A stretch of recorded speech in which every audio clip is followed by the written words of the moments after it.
నమస్తే. ఒక చిన్న మంచి మాట. మనం సాధారణంగా పిల్లల్ని అడుగుతూ ఉంటాం, నీ గోల్ ఏంటి, ఏమవ్వాలనుకుంటున్నావు అని. డాక్టర్ అని అంటారు, కలెక్టర్ అంటారు, ఐఏఎస్, ఐపీఎస్, ఇంజనీర్, అడ్వకేట్, రకరకాల ప్రొఫెషన్స్ అన్నీ కూడా చెప్తూ ఉంటారు. ఫార్మర్ అవ్వాలని ఎంతమంది అనుకుంటున్నారు?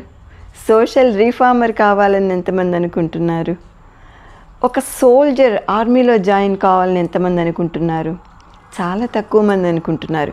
అంటే మనము మన పిల్లల్ని ఎడ్యుకేట్ చేయాలి, ఇట్లాంటి విషయాల్లో కూడా ఎడ్యుకేట్ చేయాలి.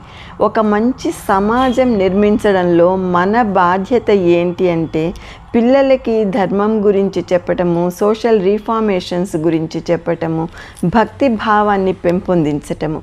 అట్లాంటప్పుడు పిల్లలు ఆటోమేటిక్గా ఒక మంచి మార్గంలోకి వెళ్తారు, మంచి పౌరులుగా తయారవుతారు. డాక్టర్స్ కానీ, యాక్టర్స్ కానీ, కలెక్టర్స్ కానీ ఎవరైనా కూడా ధర్మబద్ధంగా ఉండి సమాజ శ్రేయస్సు కోసము పనిచేస్తారు. దానికి మన వంతు కృషి తప్పకుండా మనం చేయాలి.